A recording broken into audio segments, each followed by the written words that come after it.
तो हमारा एमसी कहता है थर्ड बेसिक टेक्निक ऑफ सोसेंसी स्कूल ग्लेशियल मून और उस पर अटैक कर देता है, जिसकी उसकी हेल्थ 70 लाख में से फिर से 4 लाख घट जाती है। और सिस्टम पे लिख के आता है गोल्डन अपॉर्चुनिटी, आपको की कमजोरी मिल गई, आप आगे कैसे बढ़ेंगे। तो हमारा एमसी कहता है कि नाइस, अटैक काम कर गया। तभी सिस्टम पे लिख के आता है वार्निंग, ग्रेट इंपीरियल पवेलियन के लॉर्ड ने आपकी कमजोरी ढूंढ ली है, आप आगे कैसे बढ़ेंगे। तो हमारा एमसी कहता है कि आई गेस ये मेरे सरप्राइजिंग हमले का अंत है, वो काफी दूर है और अभी तक हमला करने की सिचुएशन में भी नहीं आया हूँ, और फिर भी ये विंडो दिखाई दे गई। कोई आश्चर्य नहीं कि वो एक अलौकिक डेमन मास्टर है। और सिस्टम पे धड़ाधड़ नोटिफिकेशन आता है, combat style simulation analyse martial art analyse की बुनियादी टेक्निकों का एनालाइज कंप्लीट हो गया है। हमला करने के लिए एक गोल सेट करें, ग्रेट इंपीरियल पवेलियन के लॉर्ड पर या ह्यूगबी पर। आपको 3 ऑप्शन मिल गए हैं। पहला, बिना कोई नुकसान पहुंचाए ह्यूगबी पर हमला करे। दूसरा, ह्यूगबी को जोरदार झटका देने के बदले में 30% डैमेज उठानी पड़ी। तीसरा, ह्यूगबी पर गंभीर अटैक के बदले में 90% क्रिटिकल डैमेज होगी। हमारा एमसी कहता है कि इसमें सोचने की बात नहीं है, जब मैंने ये लड़ाई शुरू की थी उसी मोमेंट मुझे पता था कि मेरा गोल क्या है। सिस्टम पे लिख के आता है ह्यूगबी पर गंभीर अटैक के बदले में 90% डैमेज पड़ी। तो हमारा एमसी कहता है कि मुझे किसी भी हालत में ह्यूगबी को मारना ही होगा। सिस्टम पे लिख के आता है अब आप कंटिन्यू कर सकते हैं, और हमारा एमसी फॉर्म में आ जाता है। और दूसरी तरफ ग्यूसामा हमारा एमसी पे अटैक करने के लिए बढ़ जाता है। वो अपने हाथ में फायर लाते हुए हमारे एमसी को जला देता है, और हमारा एमसी दर्द में चिल्ला रहा होता है। और हमारा एमसी अपने मन में कह रहा होता है, मैं ठीक से नहीं जानता कि समय का क्या मतलब है,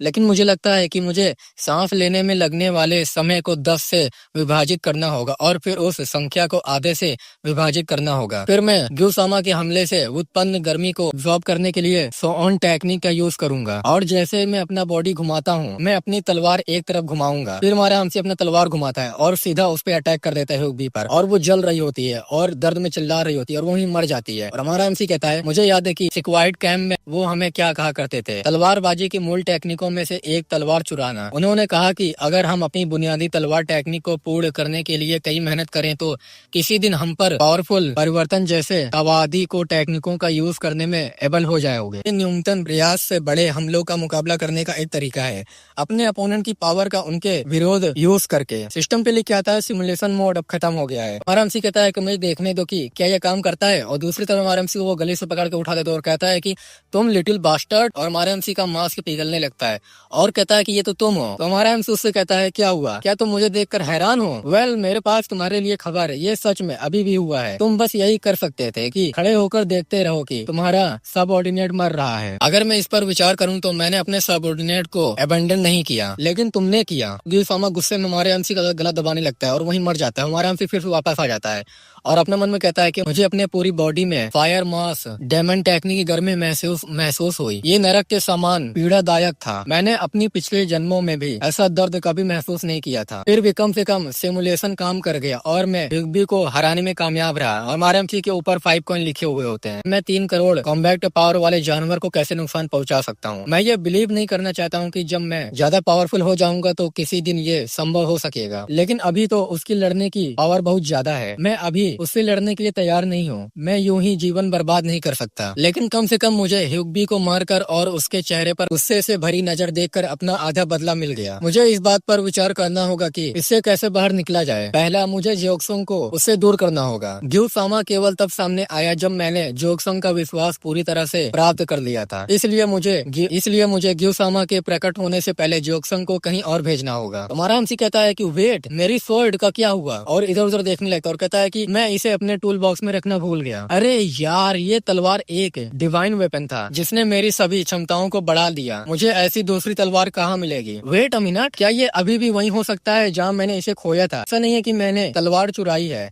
गोनमा ने आधिकारिक तौर पर मुझे इसे दिया था। इसके अलावा मैं ग्यूसामा से लड़ने से ठीक पहले तक तलवार पकड़े हुआ था। अगर घटनाओं की श्रृंखला बाधित नहीं हुई होती, तलवार अभी भी उस स्थान पर होनी चाहिए जहां मैं मरा था, है ना। मैं वैसे भी फिर से जोंगसंग को देखने जा रहा हूं, इसलिए जब मैं वहां पहुंचूंगा तो जांच करूंगा। फिर हमारा एमसी वहीं पहुंच जाता है जहां जोंगसंग प्रैक्टिस कर रहा होता है, और हमारे एमसी को देखता है और कहता है कि वो कैप्टन, आप यहाँ क्या कर रहे हैं। हमारा एमसी कहता है कि मैं बस तो अभी आया हूँ। तो वो बोलता है कि मैं इम्प्रेस हूँ, मैंने तो आपके आने की आवाज भी नहीं सुनी। हमारा एमसी अपने मन में कहता है कि जोक्संग मेरे प्रति अपनी देर तक वफादार रहा। मैंने पहले कभी किसी सबऑर्डिनेट से इस तरह की वफादारी महसूस नहीं की थी। मुझे इसे बचाना है, चाहे कुछ भी हो जाए। जोक्संग हमारे एमसी से कहता है कि ठीक है, मुझे आके कुछ कहना है कैप्टन, इस आप इसे गलत मत समझिएगा। एमसी को स्वॉर्ड दिखाता है और कहता है क्या ये आपकी स्वॉर्ड नहीं है सर? तो जानता हूँ कि इस पर विश्वास करना डिफिकल्ट है, लेकिन मुझे यही पड़ा हुआ मिला। तो हमारा एमसी उसको स्वॉर्ड ले लेता है और कहता है कि मैं ठीक था, और उससे कहता है कि दरअसल मैं इसीलिए यहाँ आया हूँ। तो वो कहता है कि वो मैं समझ गया। हमारा एमसी अपने मन में कहता है कि जब तक घटनाओं का क्रम नहीं बदलता, मेरे मरने के बाद मेरी चीजें वहीं रहेंगी जहाँ वो हैं। हमारे एमसी से वो पूछता है कि कैप्टन, अगर आप बुरा ना माने तो मैं आपसे कुछ पूछूं? हमारा एमसी कहता है कि हाँ पूछ सकते हो, लेकिन हमारा एमसी उससे पहले कहता है कि जोक्संग क्लास की ओर वापस जाओ। तो बोलता है कि क्लास, लेकिन क्यों सर? क्या आपके पास मुझे सिखाने के लिए कुछ है? तो हमारा एमसी कहता है इसका रीजन अलग है, ये मत पूछो, बस आज के लिए रुक जाओ। बोलता है कि ठीक है सर। वो वहाँ से जाने लगता है और हमारा एमसी अपने मन में कहता है वो थोड़ा सरप्राइज हुआ, लेकिन अब उसे मुझ पर भरोसा है। वो मेरे किसी भी ऑर्डर को डिसओबे नहीं करेगा। ठीक है अब। और हमारा एमसी एक पेड़ पे आ जाता है और वो देखता है कि ग्यूसामा को, और कहता है कि वो यहाँ है, तुम जितना चाहो खोज सकते हो, तुम जो खोज रहे हो तुमको वहाँ नहीं मिलेगा पागल। तभी सिस्टम पे लिख के आता है आप कहाँ जाना चाहेंगे? च्योनमा के 4th डिसाइपल के घर, दूसरा guard of black martial art academy. तो हमारा एमसी कहता है विंडो दिखाई देने पर ऐसा लगता है कि मैं खतरे से बच गया। मुझे गोनमा के घर की तुलना में ब्लैक मार्शल एकेडमी के बगीचे में ज्यादा रुचि है, और मुझे ऐसा लग रहा है कि वहाँ कुछ और होने वाला है। फिर हमारा एमसी वहीं आ जाता है और कहता है कि ये मैं कहाँ हूँ? ये बगीचे के चारों ओर की दीवार होगी। फिर हमारा एमसी किसी को भागते हुए देखता है और कहता है ऐसा लग रहा है कि जैसा उसका पीछा किया जा रहा है। उसके पीछे कौन है? तभी हमें ह्यूगबी को दिखाया जाता है जो योंगजिन का पीछा कर रही होती है। तभी सिस्टम पे लिख के आता है कि आप इंटरफेयर करना चाहेंगे, पहला हेल्प करेंगे या सिर्फ देखेंगे? तो हमारा एमसी इसको हेल्प करने का ऑप्शन चुन लेता है। योंगजिन भागते हुए अपने मन में कह रहा होता है उसने मेरे पीछे अपना हथियार क्यों भेजा? मुझे भागना होगा, कोई रास्ता नहीं है जिससे मैं उससे लड़ सकूं। डैम इट, मुझे ब्लैक मार्शल आर्ट एकेडमी के पीछे वाले बगीचे में क्यों रहना पड़ा? आज कोई ट्रेनिंग नहीं है, इसलिए सिल्वर स्पिरिट यूनिट से कोई भी यहाँ नहीं है। तभी योंगजिन पे वो अटैक करती है, लेकिन योंगजिन उसको डॉज कर लेता है और कह रहा होता है कि मैं बिलीव नहीं कर सकता कि इस दूरी से भी उसकी तलवार की ऑरा कितनी पावरफुल है। कुछ ठीक नहीं है, वो जब चाहे मुझे मार सकती थी, पर उसने ऐसा नहीं किया। तभी हमारा एमसी उसके पीछे आ जाता है और हमारा एमसी उसको कहता है कि चुप रहो, ये मैं हूँ डेड स्पिरिट कंपनी का कैप्टन। तो वो बोलता है कैप्टन आप यहाँ क्या कर रहे हैं? तो हमारा एमसी कहता है कि मैं बाद में समझाऊंगा, यहाँ से पहले चलते हैं। फिर वो लोग एक गली में आ जाते हैं और हमारे एमसी से वो कहता है कि कैप्टन यहाँ क्या हो रहा है? तो हमारा एमसी कहता है कि अब समझाने का समय नहीं है, वो किसी भी मूवमेंट हमें ढूंढ लेगी। वो बोलता है कि आप जानते हैं कि वो कौन है? तो हमारा एमसी कहता है उसका नाम ह्यूगबी है, वो ग्रेट इंपीरियल पवेलियन के लॉर्ड के लिए काम करती है। तो वो चौंक जाता है और कहता है कि ग्रेट इंपीरियल पवेलियन का लॉर्ड, आपका मतलब? तो हमारा एमसी कहता है कि ये सही है और अपने कपड़ा उतारने लगता है। जिन कहता है कि कैप्टन ये क्या कर रहे हैं? तो हमारा एमसी कहता है अब तुम भी अपने कपड़े उतार दो। वो बोलता है कि क्या? तो हमारा एमसी कहता है कि चलो कपड़े बदल लेते हैं, इस तरह वो हमारे पीछे नहीं आएगी। तो वो बोलता है समझ गया। हमारा एमसी अपने मन में कहता है कि जैसे ही ग्यूसामा को जोंगसन से मुलाकात की, उसने उससे मेरे ठिकाने के बारे में पूछा, और जब मैंने जोंगसन को बचाया, इस बार वो योंगजिन के पीछे पड़ गया। ये बिल्कुल स्पष्ट है कि वो क्या चाहता है, वो मेरे पीछे है। वो डेड स्पिरिट कंपनी के कमांडरों को धमकाने की कोशिश कर रहा है। गोनमा को पता चले बिना ये पता लगाना कि मैं कहाँ हूँ। वो प्रोबेबली मुझसे योजिडो के बारे में पूछना चाहता है। योंगजिन कहता है क्या आप निश्चित हैं कि ये काम करेगा? ये बिल्कुल अलग दिखते हैं सर, मुझसे लड़ नहीं सकते हैं। तो हमारा एमसी कहता है कि और अगर ये ग्रेट इंपीरियल पवेलियन के लॉर्ड प्रकट हो जाए तो क्या होगा? तब तो वो हम दोनों को बर्बाद कर देगा। और हमारा एमसी कहता है कि और हम कैसे दिखते हैं इसका चिंता मत करो। तभी हमारा एमसी कैमोफ्लैग यूज करके अपने आप को चेंज कर लेता है। ये देख के योंगजिन शॉक हो जाता है और कहता है कि ये अमेजिंग, आपने ऐसा करना कहाँ से सीखा है? तो हमारा एमसी कहता है कि ओ ये तो बस एक छोटी सी तरकीब है जो मैंने सीखी है। तो वो बोलता है कि कैप्टन मैं ज्यादा हेल्प नहीं कर पाऊंगा, मैं इसके लिए माफी मांगना चाहता हूँ। तो हमारा एमसी कहता है कि ऐसा मत कहो, मैं तुम्हारा कैप्टन हूँ, तुम्हें लीड करना मेरा ड्यूटी है। तो वो बोलता है कि आपका बहुत बहुत शुक्रिया। तभी सिस्टम पे नोटिफिकेशन है, आपने योंगजिन का विश्वास जीत लिया है, योंगजिन के साथ आपकी पसंद मैक्स तक बढ़ गई है। 3 ऑप्शन दिए जाते हैं, आप योंगजिन से निम्नलिखित जानकारी प्राप्त कर सकते हैं। दूसरा, वो ब्लैक मार्शल आर्ट एकेडमी के पीछे वाले बगीचे में क्यों था? तीसरा, क्या अपनी सिमुलेशन कॉम्बैट स्टाइल को एडवांस कर सकते हैं? तो हमारा एमसी कहता है कि अपग्रेड वो क्या है? अभी सिस्टम पे लिख के आता है आपने सिमुलेशन कॉम्बैट स्टाइल को अपग्रेड कर लिया है। सिमुलेशन कॉम्बैट स्टाइल अपग्रेड होकर लेवल 2 पे पहुंच गई है। सिमुलेशन मोड के दूसरे लेवल पर मैं अब सिमुलेशन का यूज किस प्रकार करते हैं, इसके आधार पर तुम सिचुएशन का और भी ज्यादा प्रभावी ढंग से एनालाइज कर सकते हो। अगर आप सिमुलेशन मोड को बताते हैं कि आप क्या चाहते हैं तो वो तदनुसार सिचुएशन को एनालाइज करेगा। और दुश्मनों से लड़ना ही एकमात्र रास्ता नहीं है, आप सिचुएशन के अनुसार आग जाने या उनके बॉडी के किसी खास हिस्से पर हमला करने का रास्ता भी चुन सकते हैं। तो हमारा एमसी कहता है कि तो ये सिचुएशन के आधार पर बदलता है और ये मुझे बताता है कि सबसे अच्छा रास्ता क्या है। हमारा एमसी उससे कहता है कि ठीक है अब चलते हैं। तो वो बोलता है कि ठीक है सर। तभी हमारा एमसी छत पे आ जाता है और कहता है क्या उसने मुझे देख लिया है, मुझे एक बार कोशिश करके देखने दो। तभी हमारा एमसी कॉम्बैट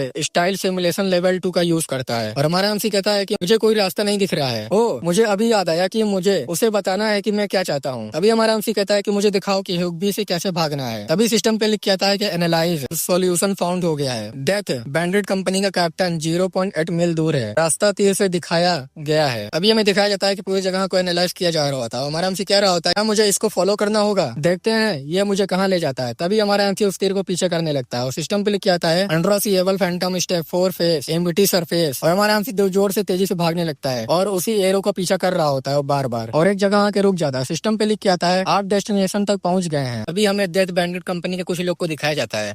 वो लोग कह रहे होते हैं कि वो कौन है। तभी बिगुन कहता है कि तुम कौन हो, अपना पहचान बताओ। तभी हम देखते हैं कि हमारा एमसी उसको देखता है और ह्यूगबी वहाँ से गायब हो जाती है और हमारे एमसी के जान में जान आती है। पीछे से बिगुन कहता है कि अरे मैंने तुमसे कुछ पूछा है कि तुम कौन हो, मुझे जवाब दो नहीं तो मैं मार डालूंगा। तो हमारा एमसी कहता है कि मैं तुमसे लड़ना नहीं चाहता, बहुत समय हो गया है, हम मिले नहीं बिगुन। हमारा एमसी अपने असली रूप में आता है। डेथ बैंडेड कंपनी का कैप्टन बोलता है कि डेथ स्पीड कंपनी के कैप्टन। तो हमारा एमसी कहता है कि तुमने मुझे बचा लिया, तुम्हारा शुक्रिया। तो वो बोलता है कि क्या। तभी हमें दूसरी जगह का सीन दिखाया जाता है जहाँ ग्योसामा कहता है वो भाग गया लेकिन तुम लगभग कभी भी गलतियां नहीं करती। तो फिर मुझे लगता है कि उसे पकड़ना आसान नहीं रहा होगा, पता लगाने से बचते हुए। नेवर माइंड, मुझे कुछ और सोचना होगा। सिस्टम पे लिख के आता है आप कहाँ जाना चाहेंगे, चोनमा के 4th डिसाइपल के घर। तो हमारा एमसी कहता है कि ऐसा लगता है कि मैं एक बार फिर बच गया। क्या ये लास्ट रास्ता है, कंपनी कमांडरों के बीच अपने लोकप्रियता बढ़ाने का ये प्रोबेबली मेरा आखिरी मौका है। सिस्टम पे लिख के आता है चोनमा के 4th डिसाइपल के घर 3 दिन बाद। तभी हमारा एमसी टेलीपोर्ट होके कहीं आ जाता है और कहता है कि सोरियोंग और योरिम। हमें दिखाया जाता है सोरियोंग और योरिंग के पीछे कुछ लोग पड़े हुए होते हैं। हमारा एमसी कहता है कि वो कौन है। तभी सिस्टम पे उस बंदे का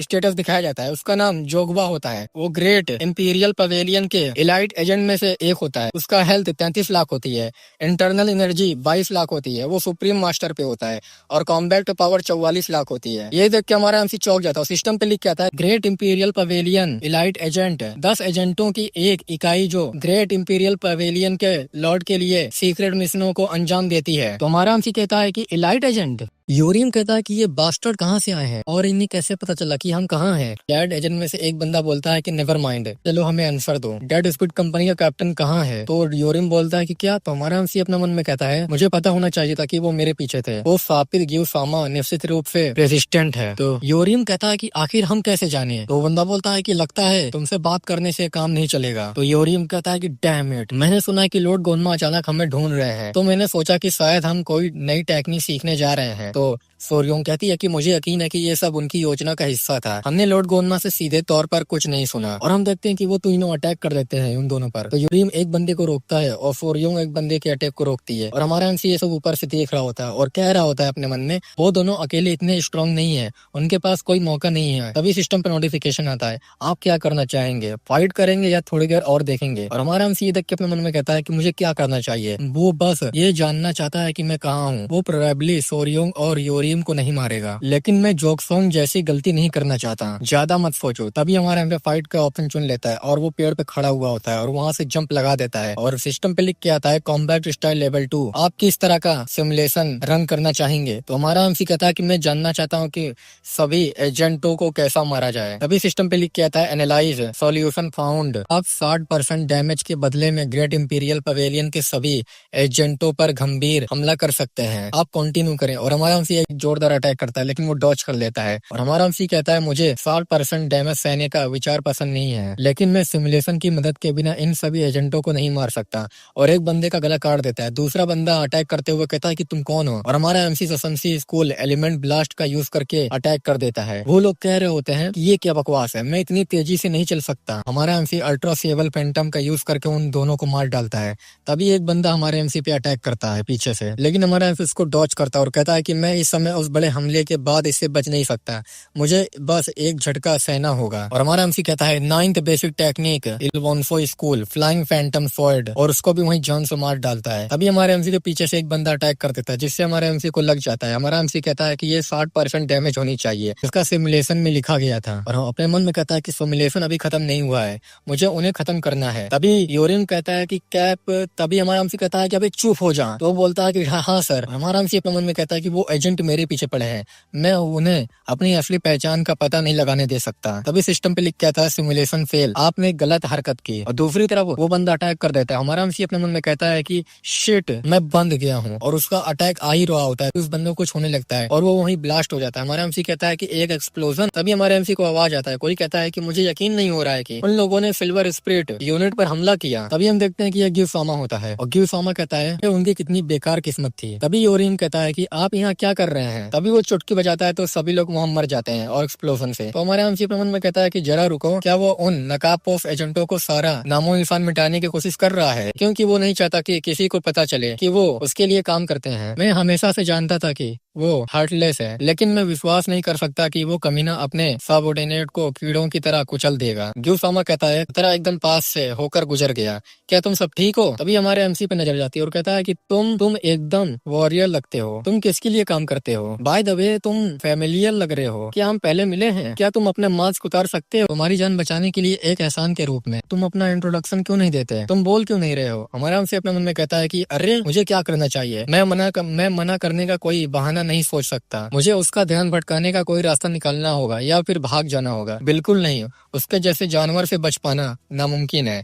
इसके अलावा अगर मैं बच भी जाऊं तो भी फोरियम और योरियम के बारे में क्या। तभी वहाँ आर्थर डेमन आ जाता है और कहता है कि तुम बहुत आगे आ गए हो। तभी गिवसामा आर्थर डेमन को ग्रीट करता है। हमारा एमसी अपने मन में कहता है कि मैं बच गया हूँ। तभी सिस्टम पे लिख के आता है कि पार्ट 3 गिवसामा के ट्रू इंटेंशन, और हमें दिखाया जाता है कि वो दोनों बैठ के चाय पी रहे होते हैं। आर्थर डेमन कहता है कि मेरे घर के सामने काफी हंगामा हो रहा था, क्या मैं पूछ सकता हूँ कि क्या हुआ। तो गिवसामा कहता है ये कोई सीरियस बात नहीं थी, ऐसा प्रतीत होता है कि कुछ घुसपैठिए सिल्वर स्पीड यूनिट में घुसपैठ कर चुके हैं, लेकिन मैंने उनसे निपटा। प्लस इसके अलावा डेड स्पीड कंपनी के कंपनी कमांडर खतरे में दिखाई दिए। तो वो बोलता है क्या ऐसा है। तो गिवसामा कहता है कि हाँ, समय बहुत लकी था। तो आर्थर डेमन कहता है कि सच में ये अच्छी बात है कि तुम वहाँ थे, मैंने उनसे सावधान रहने को कहा था, लेकिन मुझे ऐसी घटना घटने की उम्मीद नहीं थी। लेकिन ये सच में एक कॉन्फिडेंस है। मैं ये जानना चाहता हूँ कि वो लोग कौन थे और मेरे घर पर क्या कर रहे थे, लेकिन उनका कोई निशान नहीं बचा है। तो गिवसामा कहता है हंसते हुए, मैं सिल्वर स्पीड यूनिट के मेंबर्स को बचाने के लिए बहुत क्यूरियस था, मैं कुछ ज्यादा ही क्यूरियस हो गया। मैं घुसपैठियों को रोकने में कामयाब रहा, लेकिन वो अभी भी जिंदा थे। मैंने सोचा कि वो फ्यूचर में हमारे लिए खतरा पैदा कर सकते हैं, इसलिए मैं थोड़ा आगे बढ़ गया। तो आर्थर डेमन कहता है कि तुम थोड़े आगे बढ़ गए। तो वो बोलता है कि हाँ, जैसे कि आप अच्छी तरह जानते हैं, मैं पिछले कुछ समय से काफी परेशान हूँ, क्योंकि कुछ जासूस मेरे घर में घुस आए हैं।